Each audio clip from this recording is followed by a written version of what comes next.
Okay, here we are at Rainbow Fly Shop. We're going to tie a pattern that's pretty close to my heart. It's the only thing I've ever claimed to design in my entire life. It's called the Spudler Minnow. It's a killer bass pattern.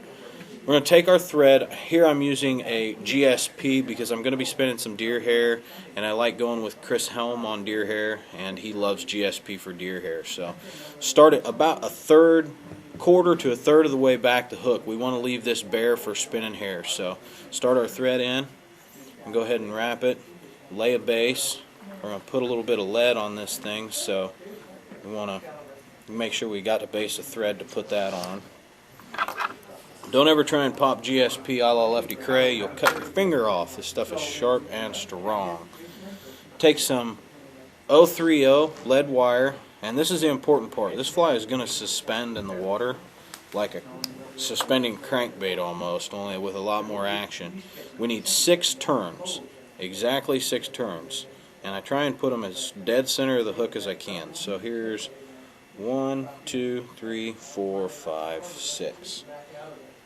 Pop that. Just got a tiny little piece there. Then I'll come back over, and I'm just going to give it a couple wraps over the top just to kind of lock it down. I'm going to cover it up with a zonker strip here in a second, so I'm not too worried about it. Okay, now we're going with a zonker strip, just a standard cut rabbit zonker strip. Cut it to an angle at the end. If you don't, it won't get a wagging back and forth action. I found that out playing with these flies for too long. Give you about a hook length and a quarter strip for a tail. Go ahead and get a wrap around it. Wet your fingers and then try and pull that hair backwards out of the way. 2, 3, 4 turns, something to that effect. Nice and tight. And then here's how you lock a rabbit strip in. Okay, you go up in front of it, open wraps, couple 3, and then you go back over the top of them. Really tight, and get as close to going underneath it as possible. Okay? Then just go back over it a couple more times. Back into the same tie-in spot, a couple 3 times there. And then do it same thing right again. Just like that. Right into it nice and tight. Then I'm going to go ahead and go back up in front of it. Right to where we started our thread. Take my zonker strip. I'm going to wrap this up the hook shank. I'm going to lay the strip touching itself, almost overlapping, one after the other, just like that, until I get right there to my thread. Pull it straight up, 2 or 3 turns around. Go ahead and nip that off. Push that back. Tie it down nice and tight, and then I build a little thread bump here just to kind of cover all that stuff up. Fluff it out, make sure it looks right, all looks good.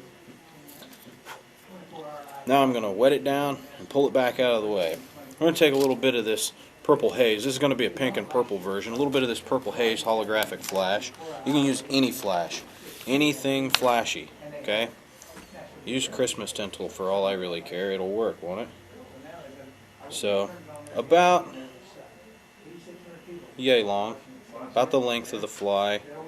I got one rogue strand there. Kind of try and pull him out. There we go. There you go, about the length of the fly.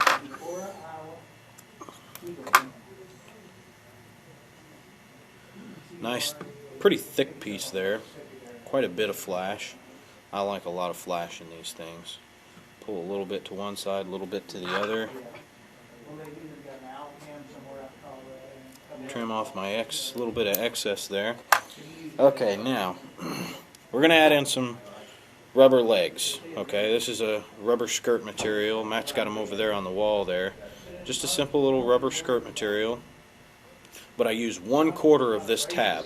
Okay, so I'm going to fold this tab in half and cut it. Okay, now I got 2 halves. Now I'm going to fold this tab in half that way, the other direction, and cut it. Okay, now I've got 1/4 of a tab, just like that. This goes in the wrong direction. Okay, we're going to tie this in by the tab end with the legs coming this way.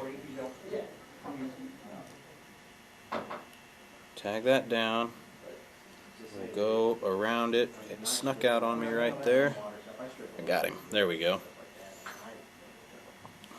Just 3 or 4 good turns. Hold it.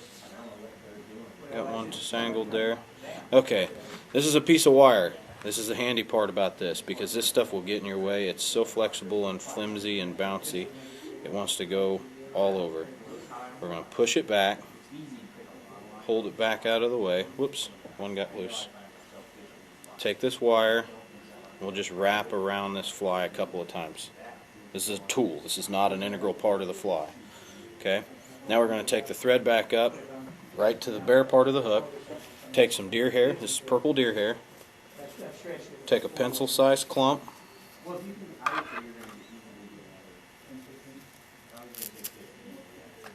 Cut it off. Pull out the under fur. This stuff isn't too bad. It doesn't have a whole lot of under fur. This is actually pretty decent spinning hair. It's just kind of short, but that's okay for this. Go ahead and take a hair stacker, and we're going to put this in tip first.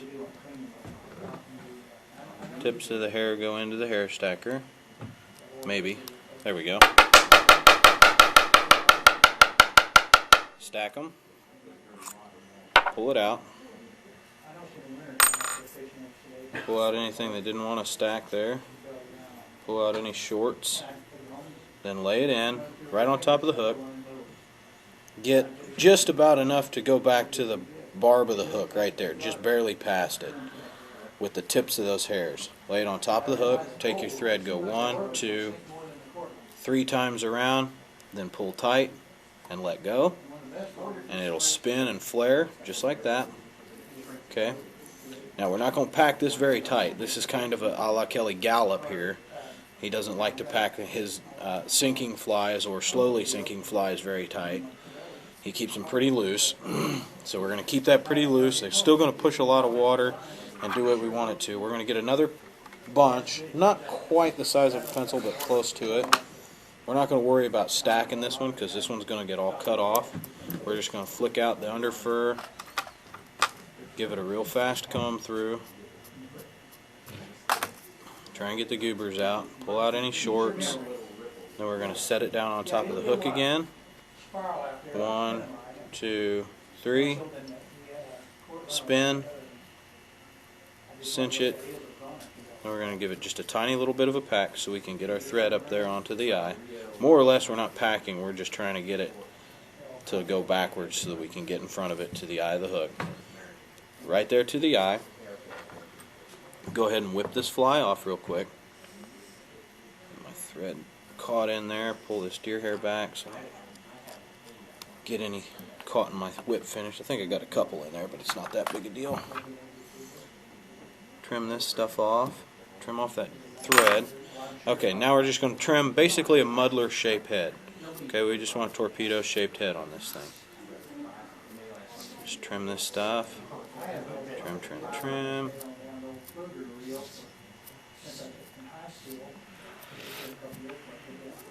We're going to leave that little bit of a collar we got going on back there.